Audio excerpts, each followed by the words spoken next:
Vamos a ir empezando la conferencia, si os parece bien. Aunque vaya llegando gente ahora poquito a poco, pero como os iré comentando, pues estamos hoy que tenemos que cumplir con los horarios, por lo tanto no vamos a esperar más tiempo para empezar, ¿vale? Buenas tardes a todos y a todas. Muchas gracias por acompañarnos en este evento que forma parte de nuestro proyecto denominado La explotación de las mujeres en el capitalismo global. Esta conferencia, titulada La trampa de condicionar los derechos de la mujer a la religión, origen y otras identidades personales, está a cargo de Nazanin Almaña. Mi nombre es Anna Wojcik y soy la actual presidenta del Fórum de Política Feminista de Granada, cargo al que me he incorporado hace unos meses y que con este evento de hoy estreno de cara a la ciudadanía de nuestro municipio de Granada. Espero que este estreno, con una invitada de tan amplio reconocimiento como es Nazanin, no tenga ningún mayor incidente. En primer lugar, en nombre de nuestra asociación, agradecemos al Ayuntamiento de Granada por habernos apoyado con la subvención enmarcada en el Fondo de Iniciativa Mujer, la cual nos ayuda a estar hoy aquí. En segundo lugar, agradecemos a todos los cargos de representación institucional que nos acompañan, así como a la Fundación 11, que amablemente ha cedido este estupendo salón de actos para la realización del presente acto. Como no, también agradecemos a nuestra invitada, que viene desde Madrid, por compartir con nosotras su sabiduría en la temática que nos ocupa. Antes de pasar a la presentación formal, voy a comentarle varias cositas a tener en cuenta. Primero, recordarles que en la entrada del salón se encuentra una mesa con ejemplares de libros gratuitos, editados por nuestra organización. Además, si todavía no lo habéis hecho, podéis anotar vuestros datos de contacto en el listado que tienen mis compañeras y de esta manera podemos avisarles sobre nuestras futuras actividades. Así como podemos hacerles algunas preguntas que nos ayudarán a mejorar nuestro trabajo. En segundo lugar, les informamos que esta conferencia se va a grabar para luego subirse a nuestro canal de YouTube y para permitir que más personas se beneficien de los aprendizajes feministas que van a salir de la sesión de hoy. Les pedimos que pongan sus móviles en silencio para evitar interrupciones en la conferencia. En cuanto a la estructura de la conferencia, esta se va a dividir en dos partes. En primer lugar, alrededor de una hora de exposición por parte de nuestra invitada, seguida de un coloquio donde podrán formular preguntas y que Nazanin responderá. Les hemos de advertir que hemos de ser muy estrictas en el tema del tiempo en la parte de las preguntas, ya que debido al horario del espacio en el que nos encontramos, hemos de salir antes de las 8 de la tarde de aquí. Por lo tanto, la actividad termina a las 8 menos 10. Finalmente, creemos que es conveniente informaros que desde el Fórum de Política Feminista hemos emitido un comunicado en contra de la escalada militar y las guerras y estamos recogiendo firmas de organizaciones para luego mandarlo a organismos nacionales e internacionales. El enlace al comunicado está en nuestra web y animamos a adherirse a quienes pertenecen a organizaciones, plataformas o colectivos. Dicho esto, y viendo que andamos justita de tiempo, voy a proceder a una breve presentación de nuestra asociación y de nuestra invitada. Fórum de Política Feminista somos una asociación feminista plural y laica que ejerce su acción de transformación social desde la autonomía del movimiento feminista, sin servidumbres políticas de ningún tipo. Buscamos hacer presentes los puntos de vista y las reivindicaciones de las mujeres en los acontecimientos y debates que se producen en la sociedad. Consideramos que el feminismo no solo trata del acceso de las mujeres al poder. El feminismo es un movimiento de justicia social que cree que el sexismo, el racismo y el clasismo existen, se interconectan y deben ser desafiados constantemente. Buscamos que nuestras acciones tengan la capacidad de articular la lucha antipatriarcal. Pertenecemos a una organización sin ánimo de ámbito estatal que tiene agrupaciones repartidas por varios lugares en España y que se creó hacia el 1985. En Granada, nuestra agrupación se organizó formalmente en 1999. Las personas que nos conocen saben que defendemos un feminismo internacionalista, conscientes de las palabras de otra de nuestras referentes, Audre Lorde: no seré una mujer libre mientras siga habiendo mujeres sometidas. Hoy nos centraremos en la situación de las mujeres a nivel global, y para esto contaremos con una de las mejores expertas en esa temática que vive en España. La presentación de Nazanin podría hacerse muy larga y extensa, ya que cuenta con muchos méritos y una vida interesante, pero creemos que, dado que el tiempo es limitado, lo mejor que podemos hacer es permitirle que hable ella. Por esto, la presentación que sigue es de lo más resumida. Nazanin Armanian es de origen iraní y exiliada política en España desde hace 40 años, por lo que se considera persañola, como ella misma dice. En esta maravillosa tierra de lucha y de acogida, también en sus palabras, pudo estudiar ciencias políticas a distancia, mientras trabajaba de pinche de cocina y pizzera, y organizaba protestas contra el totalitarismo religioso en su tierra natal y las guerras imperialistas del Oriente Próximo. Después se puso a enseñar relaciones internacionales, geopolítica, el estatus de la mujer en el Islam y la lucha feminista en el espacio de dicha religión.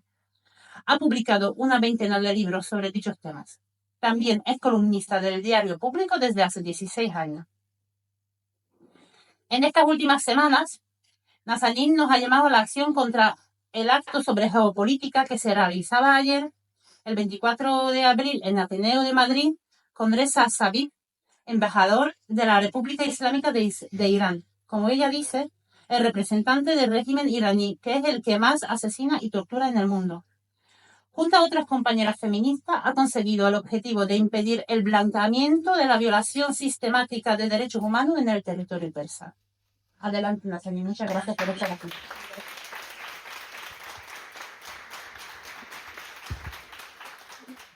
Muchísimas gracias por invitarme, gracias por estar aquí y gracias a ONCE también por dejarnos este espacio, hay que decirlo. Pues sí, ayer estuvimos en el Ateneo de Madrid, intentamos que se suspendiera el acto, no lo conseguimos lamentablemente porque esto ha sido planeado para que a partir de ahora puedan llevar a Netanyahu, a los talibanes, a Mohammed bin Salman, a todos los dictadores, ahí a partir de ahora van a hacer cola para dar conferencias en el Ateneo, que es un espacio que ha sido, digamos, fundado por el esfuerzo de las personas demócratas en España. Durante 40 años de lucha habían levantado este espacio. Deben revolverse en sus tumbas, ver a uno de los, el régimen es reconocido por el número de ejecuciones, por las formas que se les ocurre torturar, porque utiliza los métodos antiguos, porque es un régimen de corte medieval, y las últimas tecnologías, por ejemplo, ese de ahogamiento que Estados Unidos utilizaba en Guantánamo, en Irak, ¿no? Técnicas de sacar información.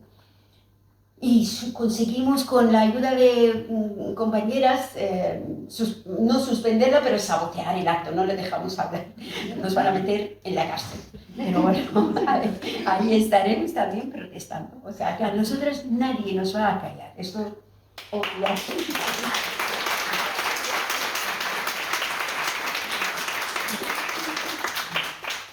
bien, vamos a hablar de un marco. Y en este marco vamos a relacionar los derechos de la mujer con la geopolítica. O sea, es un enfoque que normalmente no se toca, porque hay un mal no solo en el movimiento feminista, en la mirada analítica sobre la situación internacional y nacional, porque ahora somos muchas personas originarias de Oriente Medio o de los países musulmanes que estamos aquí. Entonces hay una mirada que, bueno, ellos o ellas tienen su cultura, sus tradiciones, y hay que respetarlas, porque nosotros en España somos muy demócratas, y hay que respetar esas culturas. Pues no es así. O sea, todo lo que veis en nuestra zona es resultado de un pulso entre las superpotencias. Ha sido, es y será. Porque estamos hablando de lo que es Oriente Próximo, es la zona más importante del planeta. ¿Por qué? Por varias razones que ahora en el mapa lo veremos, ¿no? Entonces yo hablo de que ha habido un retroceso general a nivel global en los derechos de la mujer. No miréis a España. España es una excepción. Que hay un movimiento que digas alguna cosa a la mujer y puedes montar un follón, porque aquí el movimiento feminista es potente. En Francia, por ejemplo, eso no ocurre, lo que ocurre en España, ni en Alemania. Imaginaos en el resto del mundo cómo está. Pero a nivel global ha habido un retroceso brutal, casi de un ciclo en los derechos de la mujer. Entonces, esto han tenido unas causas que no tienen nada que ver con la cultura de que estas mujeres no luchan, que bueno, son así. No. Ya veréis cómo vivíamos hace 80 años, gracias a nuestra lucha feminista, y ahora cómo nos han sometido, cómo lo han hecho y por qué. La razón y las consecuencias que son nefastas. Yo he dividido, esto es muy sintetizado, como tenemos poco tiempo, es nada más que para lanzar flechas, así, para luego que haya más curiosidad, más preguntas para ir a buscar información. Yo sobre todos esos temas que vamos a hablar aquí, durante estos años que me dejan publicar, de momento me dejan, mañana veremos que siempre las cosas pueden cambiar. He ido ampliando la información y el análisis de por qué, cómo, todas esas dimensiones diferentes, a veces ocultas, que tiene un mismo fenómeno. Por ejemplo, el tema del velo no es todo lo que llevan las mujeres aquí. Ahora estábamos viendo en la plaza, esto no se llama velo, a todo no se llama velo. No, y cada uno tiene un significado diferente, hay una ideología diferente detrás, política. Siempre estamos hablando de la política. Por ejemplo, uno de los pecados originales en el error analítico sobre la mujer y sobre otros temas es despolitizarlo. La vestimenta es un asunto político. De hecho, por eso dicen, por ejemplo, en español decimos, ¿quién lleva los pantalones en tu casa? Quiere decir, ¿quién representa el poder? Porque las mujeres con falda y el pañuelito en casa cocinando, los hombres con pantalones, el poder. Relacionamos los pantalones con masculinidad y el poder. Mira, yo he dividido esto en tres motivos, pueden haber más, pero tres motivos principales han causado esta catastrófica situación de la mujer hoy en buena parte del planeta. Primero, en el contexto de la Guerra Fría. Hablo ahí de 1978. Esta es una fecha clave y, curiosamente, como toda esta información que vamos a hablar aquí no aparece en los libros de historia, ni en los más progresistas también, esta fecha es clave. No he puesto en la década de los 70, no. Es 1978. Ocurrió un fenómeno a nivel global que cambió radicalmente no solo el destino de las mujeres, sino de la humanidad en general. Ahora veréis por qué. Eso de lanzar el fundamentalismo, pero ahora lo hablo en un apartado separado. El segundo motivo es el fin de la Unión Soviética. O sea, el campo socialista en general. Es como si hubiera sucedido una guerra, tercera guerra mundial, entre el capitalismo y el socialismo representado por la Unión Soviética, por Estados Unidos. La Unión Soviética y todo el campo socialista pierden y Estados Unidos y el capitalismo gana. ¿Cuál es la consecuencia de esto? O sea, realmente fue una tercera guerra mundial por sus consecuencias, ¿no? Porque la guerra no siempre es lanzar bombas. Hay guerra política, económica, ideológica, en muchos sentidos. Luego, eso es importantísimo. Hay un fenómeno, este yihadismo que aparece, y las guerras de Irak, Afganistán, y luego Libia, Siria, ahora Palestina, Yemen. Todas estas guerras pertenecen al mismo tablero de ajedrez. Y son una guerra tras otra en unos países que están ubicados en una zona importante, que es Oriente Próximo, y suceden justamente cuando cae la Unión Soviética. ¿Cuándo cae? 1991. ¿Cuándo es la guerra contra Irak? 1991. ¿Cuándo es cuando Bush, el padre, sube de un portaavión en el Golfo Pérsico y dice, a partir de ahora hay un nuevo orden mundial?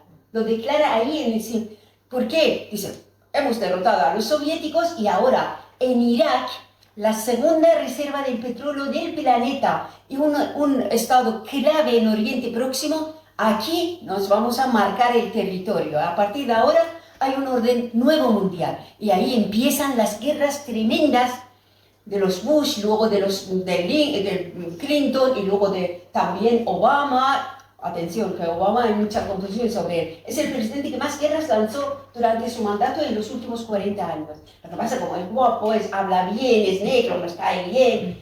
Nos han vendido un producto y han conseguido que los aceptamos, nos parece más simpático él que Bush, y Bush hizo menos guerra. Por ejemplo, Trump no hizo ni una sola guerra durante su mandato en los 4 años que estuvo en el poder. Ni una sola guerra. Y le echaron las empresas armamentísticas porque se negó a lanzar guerra contra Irán.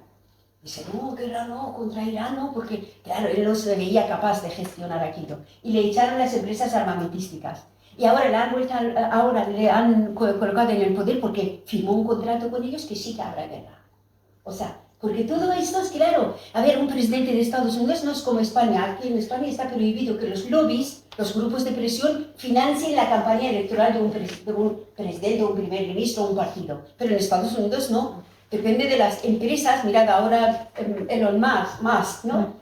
Él ha financiado la campaña de Donald Trump. ¿Para qué? Para que su principal rival en las cuestiones tecnológicas, que es China, sea la diana de la guerra. Que no sean las guerras minúsculas de Oriente Medio, de Afganistán, no. Es China el principal rival de la industria tecnológica. Dice, oiga, usted tiene que dirigirse a China. Por eso le ponemos en el poder. Por eso echaron a Biden, porque se centraba en Rusia. Rusia no es una potencia, pero no tiene nada que ver con el poderío de China. O sea, aquí hay muchos juegos de poder y todos estos cambios que hay a estos niveles, no estamos hablando de teorías de conspiración, hablamos de conspiración.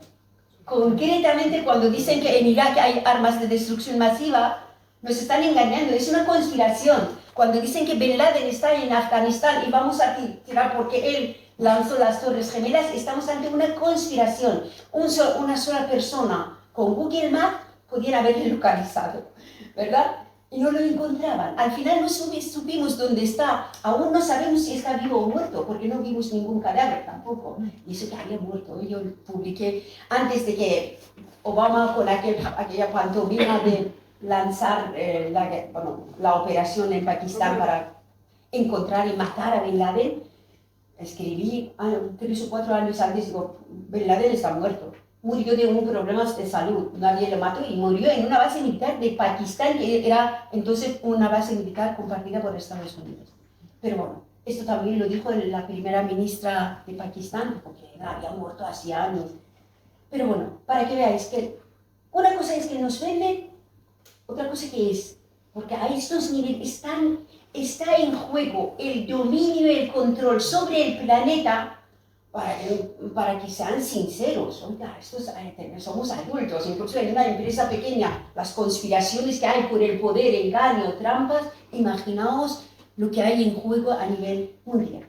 Entonces, la caída de la Unión Soviética es el primer paso para que Estados Unidos se lance a ocupar militarmente decenas de países estratégicos que tienen que son acceso a los recursos naturales o tienen recursos naturales. Y ahí la mujer es la primera víctima. Ahora veremos en Afganistán. ¿Qué es Afganistán? ¿Por qué Estados Unidos mandó 300.000, no Estados Unidos, la OTAN, España, 300.000 soldados de la OTAN fueron a Afganistán para luchar contra yihadistas? A ver, señoras, señores, los yihadistas son unos hombres prehistóricos que tienen daga y piedra.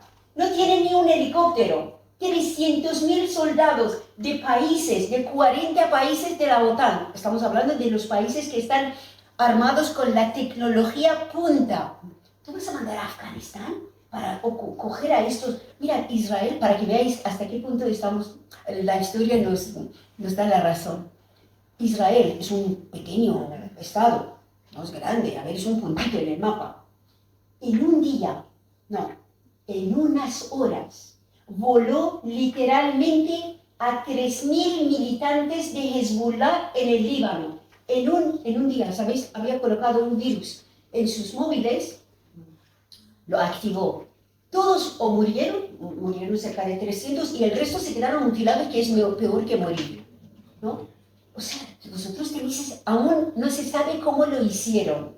Tenéis esta tecnología, mandáis 300.000 soldados, que es miles de millones de dólares de gastos.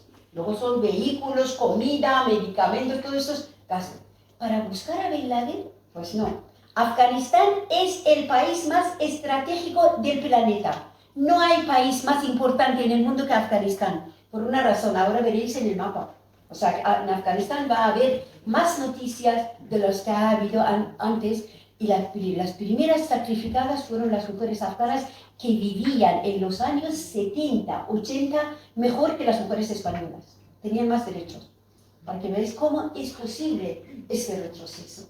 Y el tercer punto es el avance del capitalismo agresivo. O sea, después de que se termina lo que es el campo socialista, ya no hay rival para Estados Unidos y el capitalismo en cuanto a los derechos de la mujer y otros derechos, empiezan a retirar los derechos que se habían visto obligados a conceder, ¿no? Ahí empieza, sobre todo en América Latina, Asia, todo lo que es Oriente Medio, África y en Europa, sobre todo en Europa Este, las mujeres son las primeras víctimas de este cambio de geopolítica mundial. Por ejemplo, en Polonia, ¿no? Ahora me dijeron que eras de Polonia. Pues ahora verás que tu país tuvo algunos rostros de Polonia han tenido un papel primordial, en este caso negativo. No tiene nada que ver contigo. Que utilizaron a los polacos por una razón, por su sentimiento profundo antirruso y por muy católico. O sea, dos factores que representan a Polonia en lo que es Europa Este, ¿no? Utilizaron a dos rostros importantes. ¿Cuál es el rostro importante polaco ahí a nivel mundial? Exacto, por eso atención, la curia que ahora se va a celebrar en el Vaticano, no es que ahí elijan democrática, no. El Vaticano es uno de los centros del poder de Estados Unidos, De hecho, mirad esta semana, un día o 2 días antes de la muerte de Francisco, ¿quién fue al Vaticano? El secretario de Estado de Estados Unidos. Es exactamente lo que hicieron, pero yo lo apunté, además lo puse, el título del artículo es La primavera del Vaticano, cuando eligieron a Francisco, digo, es que es así. Hay un George Bush de extrema derecha en Washington. ¿A quién necesita? A Juan Pablo II. Y hay un Obama en la Casa Blanca. ¿A quién necesita? A Francisco. Y ahora, o sea, esto es así porque el Vaticano es uno de los, se llaman poder blando y poder duro. Poder duro es poder militar. Poder blando son instrumentos que entran por los mismos objetivos, pero de forma sutil. Y el Vaticano es uno de ellos, la religión en general, ¿no? En este caso, el cristianismo, ¿vale? Aquí veis fotos. Aquí son mujeres afganas, pero el burka no representa a las mujeres afganas. Esta prenda, que quiere decir cortina, en persa antiguo, porque Afganistán fue parte del imperio persa, y hablan un persa antiguo, tiene muchos vocabularios. Esta prenda era exclusiva de una de las tribus, además las más minoritarias quizás, ¿no? Porque Afganistán es uno de los países más multiétnicos del mundo. O sea, hay cerca de 20 y 25 pueblos diferentes, numerosos, que viven en el país, que tienen lengua diferente, religiones diferentes, orígenes diferentes. Por ejemplo, muchos son chinos afganos, pero son chiitas, para que veáis, y hablan persa. O sea, ahí es porque claro, ahí es la zona, el cruce de varios imperios, imperio indio, el imperio chino, imperio persa. Estas influencias se ven en Afganistán. La foto de abajo es Irán. La de izquierda es los últimos años de la época del Shah. Y aquella con el chador chador es tienda de campaña, para que veáis el sentido. Porque es una sábana sin ninguna forma de tienes que agarrarlo con la mano. Por lo tanto, pierdes la movilidad incluso en una mano. Solo tienes una mano. Entonces lo puedes hacer dos cosas. Coger la bolsa de compra o la mano del niño. No puedes hacer más. Es justamente ha sido construido, fabricado para esto, como fue fabricada lo que son estos zapatos de las niñas chinas. ¿Sabéis? Era para que se lo ponían a las niñas, no era por el fetichismo sexual. No, esto es mentira. Porque quieren embellecer a una cosa horrible, horroroso. Esto se lo ponían a las niñas pequeñas para que no fueran a jugar. ¿Y qué hacían? Estaban delante de telares para fabricar prendas. Entonces con esto no podían ni levantarse, ni caminar, ni correr. Por lo tanto estaban condenadas a estar allí. Y luego tenían las piernas obviamente deformadas. Estas son mujeres de lo que es Asia Central. Todos esos países, Tayikistán, Uzbekistán, Kirguistán, son muy importantes. Porque, claro, vamos a hablar un poco del velo también, porque son el primer espacio musulmán, porque son países musulmanes, antes pertenecían al Imperio Persa, luego Irán los perdió a los rusos, entonces formaron parte, primero una independencia un poco, y luego formaron parte de la Unión Soviética. Y por lo tanto, todas las leyes soviéticas se aplicaban a esta zona. Por ejemplo, son las primeras mujeres musulmanas que tienen derecho al voto en 1920. O sea, antes que muchas. Las que no tienen derecho al voto, ¿quiénes son? Ahora, es el único país donde no tienen derecho al voto, es la cuna del Islam, que es Arabia Saudí. No tienen derecho al voto. Esas son mujeres de Tayikistán. Y a esto, hablar de las mujeres de América Latina, ya podéis imaginar, son muchos países y tienen situaciones diferentes, pero el denominador común es que han perdido muchos derechos comparando con hace unas décadas. Bien, mirad, este es el mapa geopolítico de las guerras que ha habido. Y como hablamos de estas mujeres, de algunas, ¿no? Porque no nos da tiempo, pero para que veáis, después de la caída de la Unión Soviética sucede esto. Hay un nuevo reparto del mundo entre las potencias nuevas. ¿Y las nuevas potencias quiénes son? Después de un periodo de caos en Rusia, ahora Rusia es una de las potencias mundiales. Pues China. ¿Y sabéis por qué? Porque de repente hay una cuestión muy interesante que ahora va a ocurrir. En este momento ya está ocurriendo. Por eso Donald Trump no va a ganar esta batalla de los aranceles que está llevando a cabo. Va a perder sí o sí. Por una razón. Estados Unidos, en el momento que desaparece, esta es Oriente Medio. Esta es la zona que tiene importancia por tres motivos. Primero, en esta zona está más o menos ubicada el 65% del petróleo y del gas del planeta. Y aún hay sin, digamos, extraer o descubrir. Por ejemplo, Irán es un país que no se ha tocado su suelo, Irán es muy grande.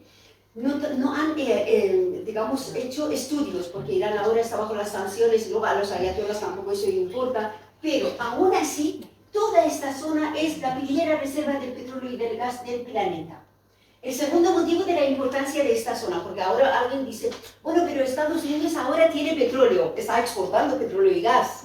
Perfecto, hay otro motivo, pero esto se le va a acabar, porque el petróleo que está sacando es de unas piedras, esquisto se llaman, que cuesta mucho sacar petróleo de estas piedras, ¿no? No es como, por ejemplo, Libia, la importancia que tiene Libia, es otro país invadido por la OTAN, derrocado Gaddafi, tiene la mejor calidad del petróleo del mundo. O sea, tú cavas un metro y llegas al petróleo puro. Estos son detalles importantes. Por ejemplo, en Venezuela se sabe, Venezuela tiene mucho petróleo, pero tiene tan mala calidad que cuesta muchísimo al Estado depurarlo, por eso lo deja, no puede hacerlo. Vale, son detalles que importan. Segundo motivo de la importancia de esta zona. ¿Por qué las guerras ha habido en esta zona? Otra pregunta. ¿Por qué la prensa occidental llama a la gente de esta zona, digamos, mundo islámico? Porque no tenemos mundo judío. ¿Dónde está el mundo judío? Tampoco tenemos un mundo Hare Krishna o mundo católico o mundo cristiano, pero tenemos un mundo islámico. Y este mundo islámico lo que transmite es gente retrasada, fanática, que están rezando todo el día, vaga, violencia, todo lo negativo. Todo esto lo han transmitido durante décadas. ¿Y dónde está el mundo islámico? Está aquí, donde justamente vamos a llevar la misión civilizadora. Por eso ahí están los yihadistas, que se lo han inventado ellos, no estaban. ¿Verdad que si cogéis la prensa de hace 60 años, no veréis la palabra yihadista, no veréis la palabra islamismo? Todo esto son términos políticos creados por este pulso internacional sobre los recursos naturales y la ocupación militar de esta zona. El motivo importante, otro motivo importante de esta zona, digo importante, siempre estamos hablando desde Estados Unidos porque es importante, ¿no? Porque ellos son los que crean conceptos y crean prioridades, agenda. Ellos marcan la agenda mundial. Porque aquí hay dos países que son rivales, que son Rusia y China. Antes era la Unión Soviética, ahora está Rusia y China, están aquí. Por lo tanto, aunque Estados Unidos ahora en este momento no necesite el petróleo de Oriente Medio, dice, es como un perro hortelano. No me lo llevo, pero no voy a dejar que los chinos se lo lleven. Es que China necesita el petróleo de esta zona. De hecho, el principal importador del petróleo del mundo es China. Y lo llevaba, ahora lo lleva de Rusia. Pero de Arabia Saudí, antes de Irán, Irak, Kuwait, todos Emiratos Árabes, llevaban el petróleo a China. Y luego la tercera importancia es, hemos hablado de los recursos naturales, pero luego hay una cosa que son las rutas comerciales. ¿Ves este problema que hay ahora con el Canal de Panamá?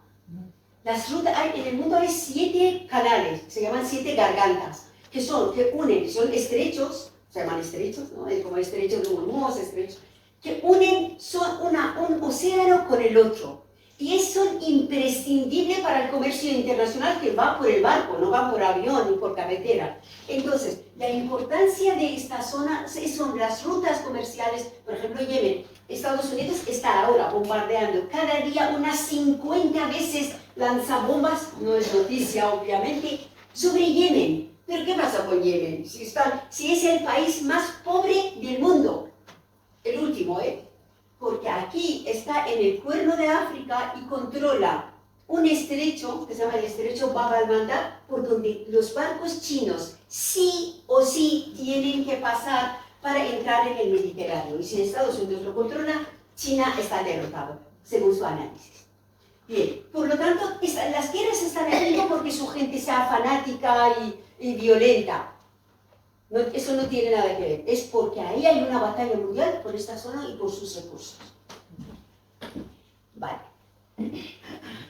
Bien, entonces, de repente aparece el tema del velo, porque aquí España es vecino de Marruecos, por ejemplo, pero y siempre hay mujeres marroquíes con su chilapa, pero nunca había el tema del velo. No es que no fuera cuestión, pero porque aquello que llevaban estas mujeres no es el velo.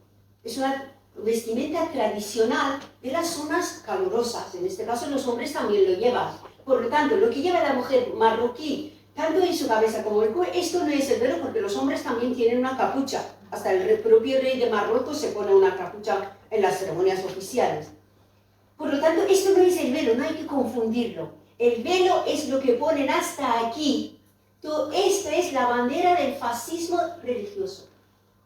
Fascismo, estamos hablando de la extrema derecha, porque el Islam es una religión que es exactamente como el judaísmo y el cristianismo. Y luego tienen sectores, hay cristianos progresistas, reaccionan, pues pasa lo mismo. Y el velo representa a este movimiento de extrema derecha islamista que se ha impuesto en buena parte de Oriente Medio.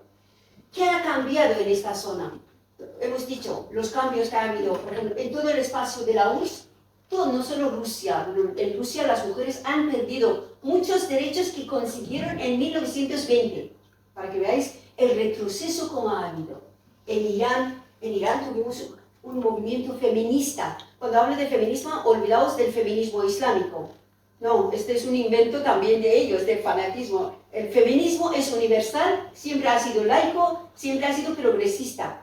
O sea, nunca ha sido, las religiones son patriarcales, no puede haber un feminismo islámico.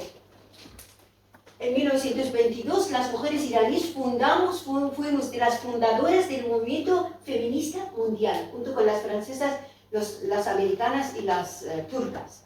Afganistán, Irak, Siria, Palestina, Libia, Yugoslavia, Yemen, lo que es Europa Este han perdido sus derechos las mujeres que tenían hace 60 años.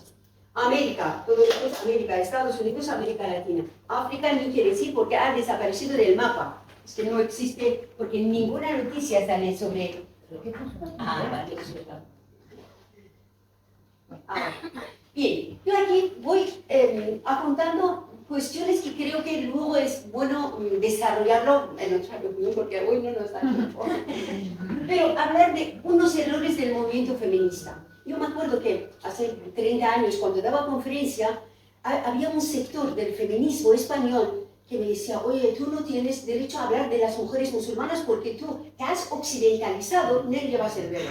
Digo, es como decir que, por ejemplo, si tú no eres fascista, no puedes hablar del fascismo, aunque seas estudiosa de este tema. Eso es tan absurda para acallar las voces que íbamos a abrir. Dice, oiga, el feminismo islámico es un tinglado, cuidado. O este velo representa lo peor, lo más retrasado de nuestra sociedad. Por lo tanto, hay una serie de errores en el movimiento feminista que a mí me gustaría solo así tocarlo, ¿no? Primero, he puesto esta foto. ¿Conocéis a Emma Bonino? Emma Bonino era diputada de izquierda italiana en el Parlamento, una mujer potentísima, siempre coherente. Pero cayó en una trampa. En el momento que Estados Unidos quería, porque eso, atención, es muy importante, un país europeo occidental no puede lanzar una guerra contra una nación débil como Irak, Afganistán, sin una justificación que arrastre a las masas. Por ejemplo, en Irak dices, es que bueno, a ver, una cosa que Saddam Hussein fuese dictador, que lo era, es que Saddam Hussein llegó al poder con un golpe de estado de la CIA, de Estados Unidos. Hizo un golpe contra su primo, lo derrocó, y ahí instalaron a Saddam Hussein. Está su foto con el embajador de Estados Unidos cuando estaban tramando esto. Pero una cosa es que es un dictador, pues es un peligro para su pueblo. Vale, a mí que me importa, el mundo está lleno de dictadores. Pero para que yo pueda intervenir en este país como ejército estadounidense, tengo que decir, no, es que su peligro es para la humanidad, para nosotros. Tiene armas de destrucción masiva. O el caso de Afganistán. Afganistán, ¿cómo puede ser un peligro para el planeta? Si no hay ciudades normales, o sea, estamos hablando de prehistoria. No, es que ahí hay un grupo que lanza las Torres Gemelas. ¿Cómo es posible esto? No, o sea, para que veáis hasta Yemen, el caso de Yemen que ahora están atacando. Entonces empezaron a decir, ¿cómo? Entonces ahí hay un peligro. Pero además vamos a liberar a las mujeres afganas. Cuando aparece una mujer y si está embarazada, mejor que mejor, con un bebé en la mano, dudar, sospechar, ahí huele algo.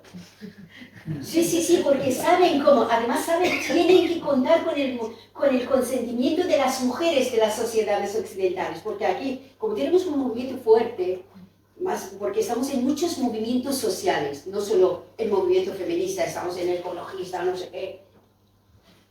Empezaron a poner las fotos de las mujeres afganas con el burka, que azotean, que les azotan, que le están lapidando y tal. Y pues vamos a salvar a las mujeres afganas. Pues vale, sí, tenemos que hacerlo. Y Emma Bonino cayó en esta trampa e invitó una intervención militar en Afganistán. Y la situación, yo ahora, hace 2 años, publiqué un artículo. Puse 20 años del dominio de la OTAN sobre Afganistán, ahí los derechos de la mujer. ¿Qué era antes, en los años 60, 80, y ahora después de la intervención de... Es que toneladas de bombas que lanzaron sobre la población civil, porque ahí no hay palacio, no hay nada, no hay presidente, es población civil. Porque además, ¿sabéis una cosa? Estamos hablando de 2001, ¿verdad? 4 o 5 años antes había desaparecido la Unión Soviética. Sí, la Unión Soviética ha desaparecido, por lo tanto, las armas que tenemos aquí ya no sirven.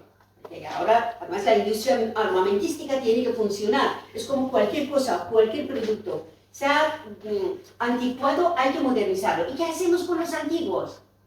Pues lo descargamos en Afganistán o en Yemen, el cementerio. ¿Y dónde vamos a probarlos? A ver cómo funciona. En Afganistán. De hecho, en Afganistán probaron la bomba no nuclear más pesada de la historia para lanzar sobre Afganistán.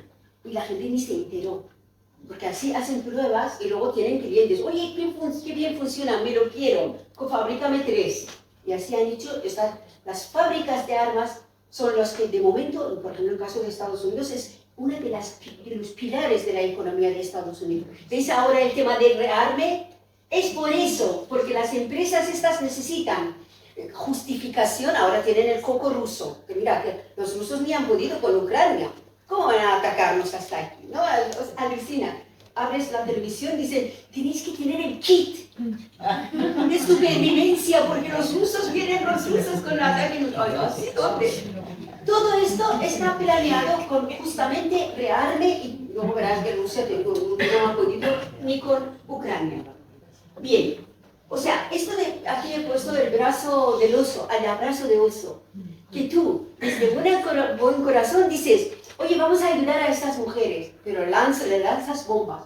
En esto no voy a entrar más, pero seguir un artículo que puse sobre las mujeres y las niñas secuestradas de Nigeria.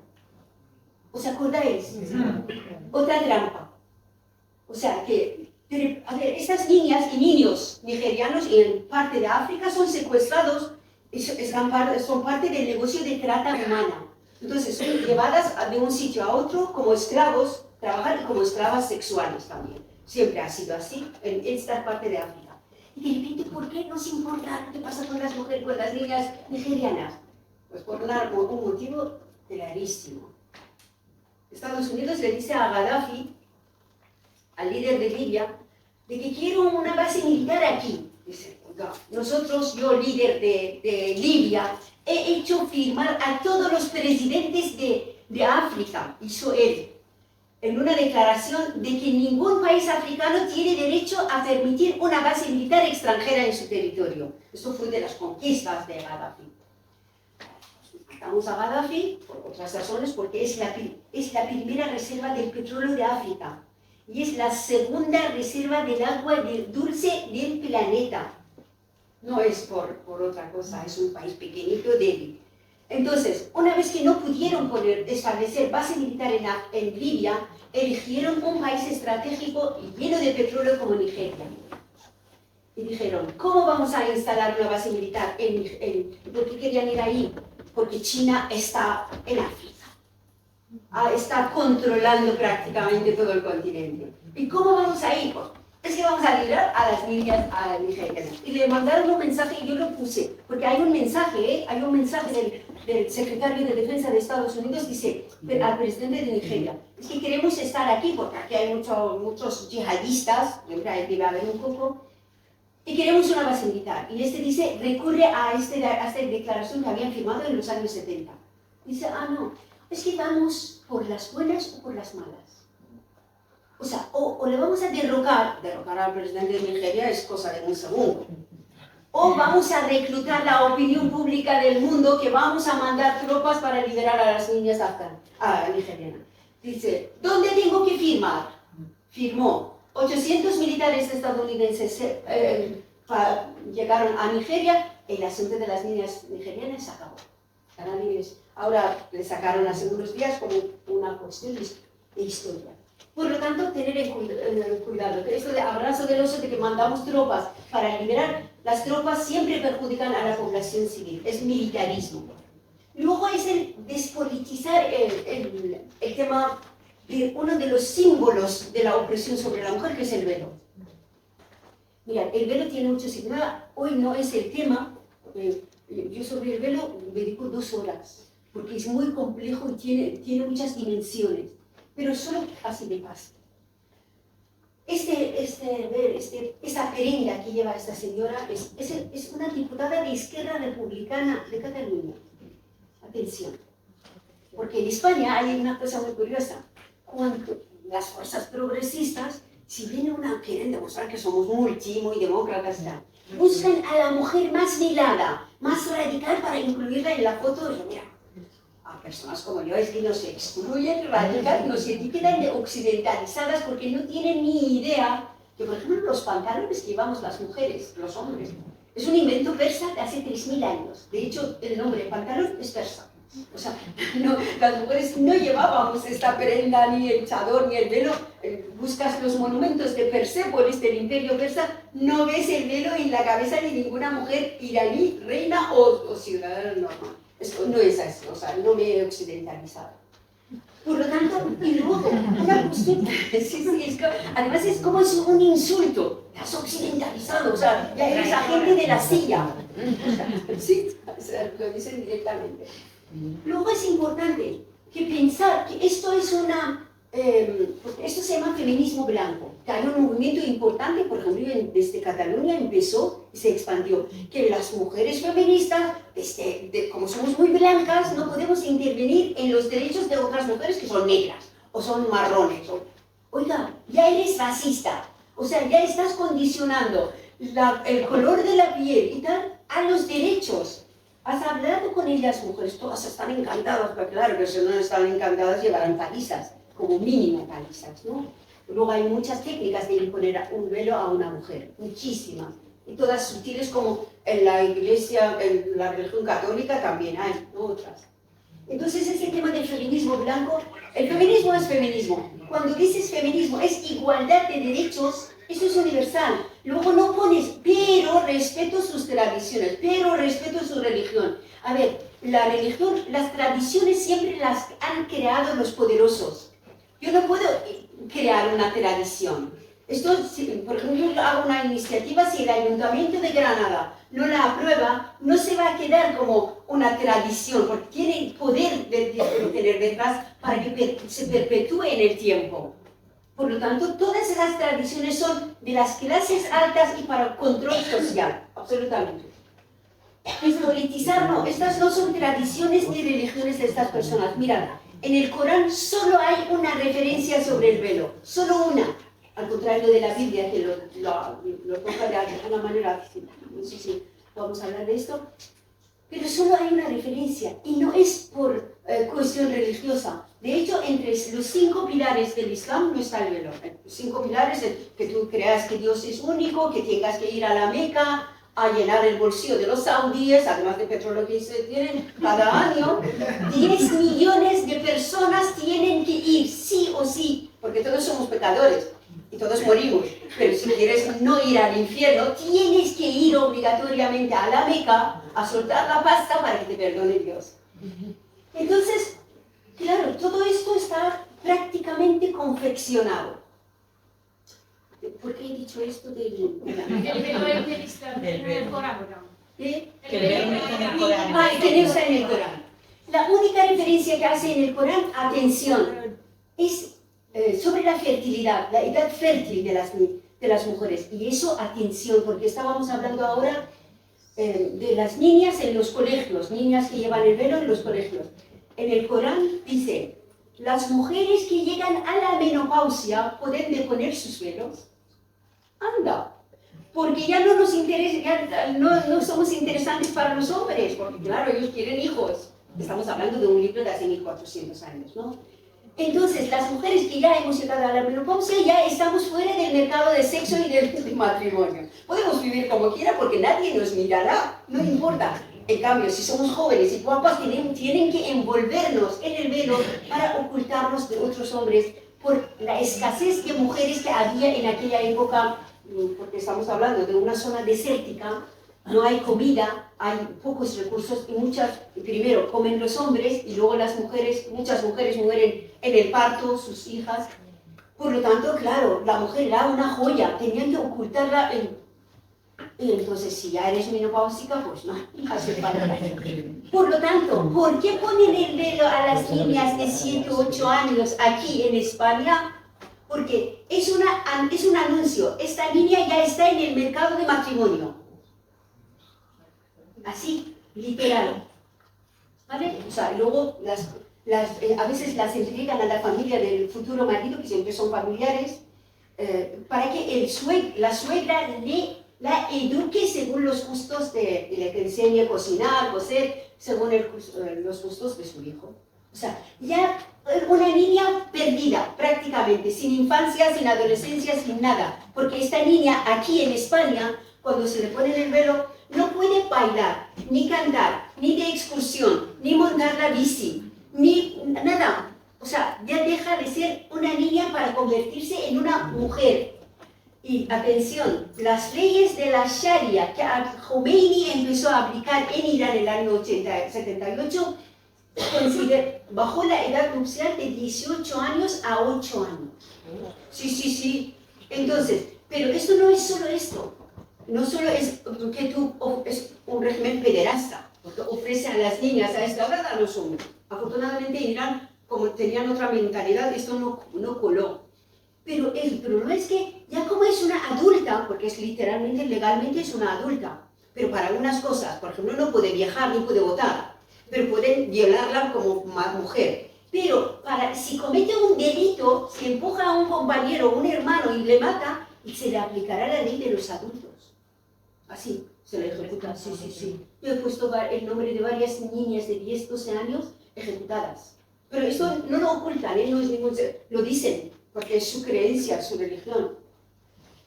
Por lo tanto, despolitizar esta prenda es un grave error. Tanto si es patriarcal, que es pañuelo como la mantilla, como si es el velo, que es la bandera del fascismo religioso, no hay que despolitizarlo.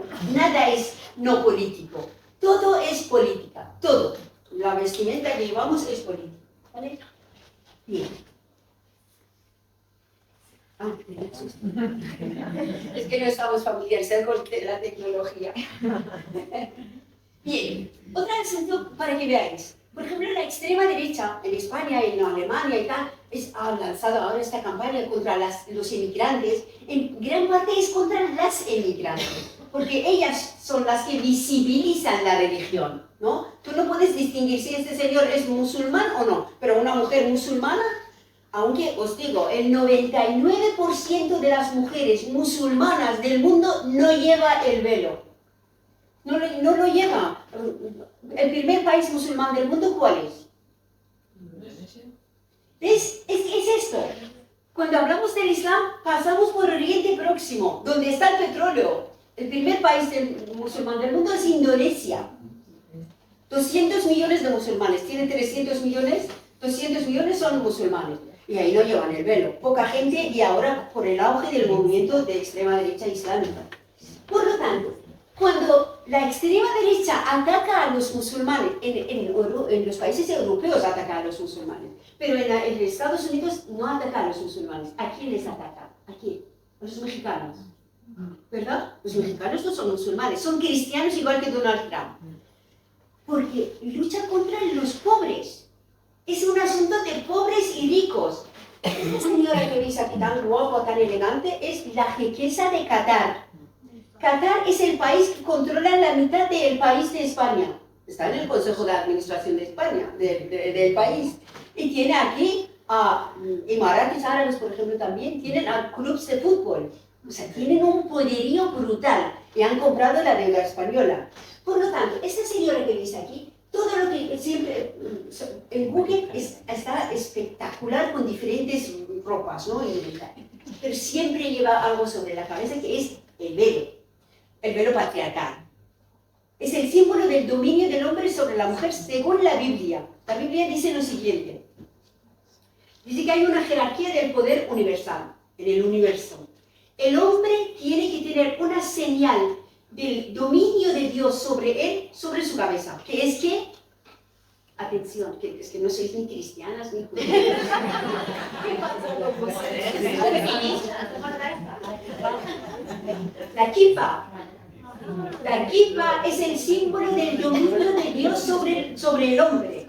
Y dice lo siguiente, en el mismo versículo, dice, y la mujer tiene que tener un símbolo del dominio del hombre sobre su cabeza, de Dios y del hombre sobre su cabeza, que es el velo. Si se lo quita, quiere decir, ¿qué quiere decir? Es que eso es muy sutil, porque una mujer decente es una mujer casada, de un solo hombre.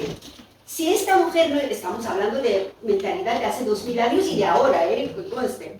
Si no está casada, a ver con quiénes está, no con quién, con quienes está cada noche. Porque una mujer que no tiene un hombre a su lado es una cualquiera, es la mujer de todos los hombres. Por lo tanto, la costumbre era que las mujeres decentes llevasen algo sobre su cabeza, que en Oriente era el pañuelo, y por ejemplo en Reino Unido es el sombrero. Aún hay fiesta de sombrero. En España el sombrero, las mujeres salían en las épocas anteriores pues, con un sombrero muy elegante. Esta mujer lleva el dominio del hombre, este no es el velo islamista que hemos dicho de extrema derecha. La anterior era la diputada de Izquierda Republicana. Esto que lleva sobre su cabeza es el dominio del hombre sobre su cabeza. Pero a ella nadie le quiere echar de España o de ningún sitio. Todo lo contrario, todas las alfombras rojas. A estas sí que no las queremos, porque son pobres. Esto se llama aporofobia, no es islamofobia. O sea, la extrema derecha europea no está en contra del Islam, lo está, parte cristiana también tiene, pero es porque está en contra. En Estados Unidos están en contra de los mexicanos porque los mexicanos cristianos, pero son mexicanos que representan esta pobreza. Aquí son marroquíes, ahí son mexicanos, los países vecinos. Se llama aporofobia, pero queremos a los pobres. Bien. El tema aquí he puesto una imagen de Fátima Mernissi, una feminista marroquí. Yo tuve muchas críticas con ella cuando estaba viva también. No nos conocimos porque ella estaba en otra onda. Yo estoy en la baja con las masas y ella con las élites. Todo el enfoque de sus libros está así, divide el mundo entre las mujeres occidentales y las mujeres orientales. Exalta de alguna manera todo este dominio de las mujeres en el harén. Oiga, habla de que ellas estaban esclavizadas, violadas, golpeadas, asesinadas. Yo hice también un capítulo en un libro que publiqué sobre cómo era un harén. Es así, es mujeres desechables, porque estamos hablando de hombres poderosos que cogen niñas de 10, 8, 10, 12 años, llenan el harén en el momento que ya no le quieren, o regalan a los oficiales o al portero, o les matan si se niegan a acostarse con ellos. Entonces, esta de que no en el harén había lucha contra el... Por favor. A ver, puede que hubiese un caso, pero no puedes, aún hay harenes, ahora hay más harenes que antes. ¿Por qué? Porque ahora hay más mujeres empobrecidas que antes. Ahora la poliginia, por ejemplo, en Irán, la poligamia se llama poliginia, porque poligamia quiere decir que una mujer también tiene derecho a tener varios esposos. Se llama poliandría, cuando una mujer tiene varios hombres, o poliginia, cuando un hombre tiene varias mujeres. Y han igualado la palabra poligamia con que un hombre tiene, porque las mujeres no pueden, nunca han podido tener varios maridos. Ha habido, pero es una excepción. A beneficio de los hombres. Cuando hay pocas mujeres, por ejemplo, en la Biblia aparece, cuando hay pocas mujeres, porque por el hambre, por las enfermedades, porque les mataban y tal, entonces los dos hermanos compartían a una mujer. O sea, esta mujer estaba obligada a acostarse con el hermano y el marido aún se hace en diferentes países, por ejemplo en Afganistán ha vuelto esto, justamente porque mueren muchas mujeres por diferentes causas. Entonces, tener en cuenta que esta foto es muy interesante, es un partido de básquet entre las mujeres alemanas y las mujeres egipcias. Entonces, las mujeres alemanas cuando vieron que varias jugadoras llevaban el pañuelo, empezaron a burlarse de ella y tal. Pero atención, esta imagen es de hace varios años. Entonces unos años antes, las mujeres europeas de básquet, las jugadoras, llevaban unos pantalones cortos. Pero cada vez va más arriba, cada vez es más corto. Es alucinante. Mirad, tanto ella como la otra son objetos sexuales de los hombres. Absolutamente. Pero atención, porque las que llevan el velo dicen, mira, estas son mujeres objetos sexuales, pero las otras también. A ver, un hombre cuando pasa por una calle y está buscando esposa, porque claro, estamos hablando de un corte de tiempo que había esta mentalidad de ahora ha vuelto.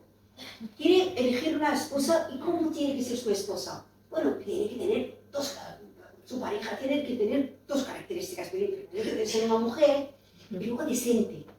¿Decente qué quiere decir? Que que no piense en otro hombre porque yo me sentiré inseguro, no podré trabajar, ¿cómo voy a viajar? Necesito fiarme de una mujer para que yo sepa que no va a ir conmigo. ¿Cómo será esta mujer? Tiene que llevar el velo. Es símbolo de decencia. Entonces, pasa una hembra, no una mujer, pasa una hembra por la calle con esta prenda y esa la quiero. Si es guapa, mejor. No le importa qué piensa, la ideología que tenga, qué gustos, que le gusta Mozart o Chopin, que va al cine, nada importa, porque las dos únicas funciones que debe tener esta hembra es poder tener sexo con ella y tener hijos. Nada más. Ella es, con este velo, solo es un objeto sexual. No existe como ser humano social, porque el ser humano es social, está en la sociedad. Todo esto son matices, pero existen. Entonces, en el mundo islámico exaltan a aquella mujer decente, poderosa. Además, decía la compañera, yo, cuando el tema del velo era muy social, hace un rato también, empecé a tocar este tema. Publiqué un libro que se llama El Islam sin velo, por Planeta. Y luego otros libros sobre cómo en diferentes países utilizan esta prenda o la situación de la mujer para el control social general. Entonces, los islamistas me mandaban comandas, pero decían que eran médicas. Mujeres con el velo decían que no, soy médico, no soy ninguna tonta para que me engañen los hombres y tal. Vale. Puedes ser médico, pero ser sometida, y esto sabemos mucho, ¿no? Eso no tiene nada que ver con el título que tengas en el. ¿Ves? Por ejemplo, nunca se habla de las mujeres trabajadoras. El tema del velo se hizo tan importante, tanto en el llamado mundo islámico, de lo único, por ejemplo, en Irán, hay termino, mi solito. Para dejar un chico para Sí. Mirad, en Irán el 85%, Irán es uno de los países más ricos del planeta.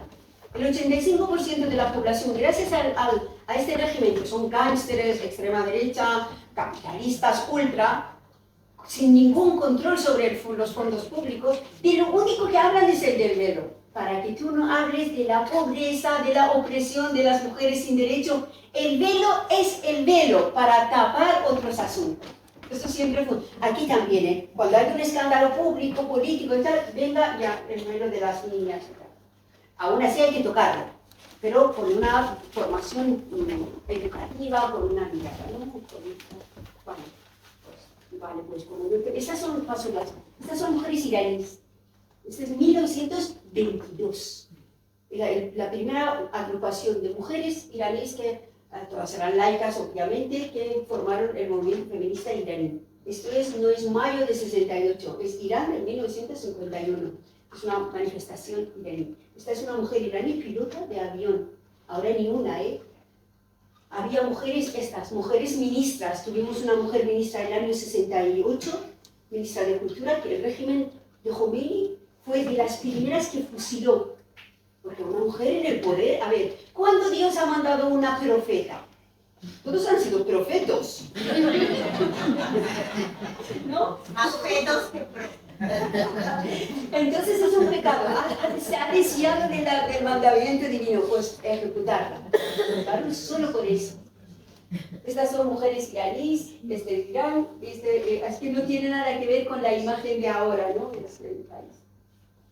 Aquí solo he puesto esto como referencia, que el tema de cubrirse la cabeza no siempre es el velo, tenía su origen en el clima, en el hábitat de las personas, ¿no?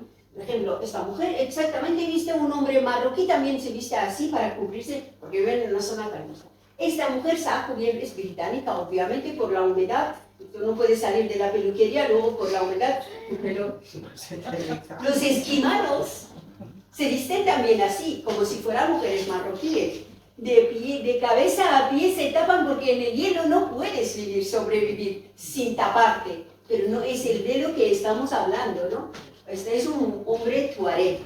Se tiene que tapar y eso no es el velo. Porque el velo significa, divide el hombre y la mujer se convierte en medio humano, según las leyes islámicas, pero no me refiero a las leyes de me decían, es que tú lo interpretas así, no, es que el Corán y la Biblia Dicen que el testimonio de la mujer vale la mitad del testimonio de un hombre, pero no cualquier mujer. En este caso, tiene que ser mujer musulmana, su testimonio vale la mitad que el testimonio de un hombre musulmán. Su sangre, si a mí me atropellan, me muero, pues la indemnización que tiene que pagar es la mitad de la indemnización que si yo fuera hombre. Pero atención, si esta mujer es judía o cristiana, son las dos únicas religiones que Islam reconoce, su precio de sangre es una cuarta parte del precio de la sangre de un hombre. Es hombre completo. El ser humano completo es un hombre musulmán. La mujer musulmana es la mitad y los judíos y los cristianos son la mitad de la mitad. Sí, esto es compendio se llama, lo que es la Sharia, es el compendio de estas leyes. O sea, cuando esto lo ponen, tú no puedes salir de casa sin el permiso del marido, aunque te estés muriendo, no puedes pedir una operación, tiene que estar el marido. Da igual que seas doctora en la nanotecnología medicinal, y 60 años, da igual, siempre eres menor. De hecho, las mujeres musulmanas para casarse, da igual su edad, su nivel, tienen que tener la firma de su tutor. ¿Quién es el tutor? Puede ser mi hermano de 14 años o mi primo. Un hombre que se llama tutor tiene que firmar para que una mujer pueda casarse. Ahora estamos hablando, la regresión ha querido esto. Mira, la campeona de taekwondo iraní, una campeona de Asia, quería participar en el campeonato mundial, tenía que coger un avión para salir. El marido dijo, no te permito que salgas. Y no lo dejó, perdió el campeonato. O sea, es así, no es una cuestión que, no es una prenda de tradición, no, esta prenda es representante de una situación, yo lo llamo subgénero, porque hablamos de primer género, segundo género. Esto es subgénero, como Antermons, que decían los alemanes, subhumanos. Las mujeres en estas religiones no tienen los derechos humanos que tienen los hombres, por lo tanto son a nivel de los prácticamente muebles y otras cosas, ¿no? Vale, esta es ya de los años 40, 50, 60. Ahora esta mujer no estaría viva, ya no 75 latigazos de la Sharia que manda, sino estas eran mujeres campeonas de Asia, iraníes, en diferentes... Este es Afganistán. O sea, hemos pasado a otro país, porque hemos dicho dos países estratégicos. Este es Afganistán de los años 70. Es irreconocible el país ahora, ¿no? Este es Afganistán, porque Afganistán tuvo un gobierno, hubo una monarquía, luego una república, se llamaba República de Afganistán. Los comunistas hicieron un golpe de Estado en el año 78, se llamó la República Democrática de Afganistán y empezaron a hacer una serie de reformas, como lo hacen, ¿no? Quizás era precipitado todo aquel acto, esto ya es otra cosa. Pero empezaron las mujeres consiguieron muchos derechos, esta es de aquella época. Pero de repente la situación de Estados Unidos nunca iba a permitir que tantos países de importancia se le escapen del control. Además, un país que hemos dicho, Afganistán, que es el país más importante del planeta. Ahora veremos.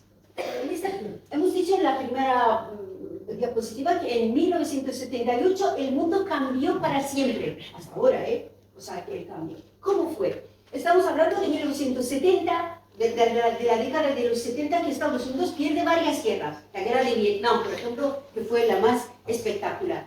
Y luego, de repente, en Latinoamérica, el movimiento de los sandinistas, en Asia, diferentes movimientos, siempre bajo la influencia de movimientos de izquierda, empezaron a reclamar su parte del poder.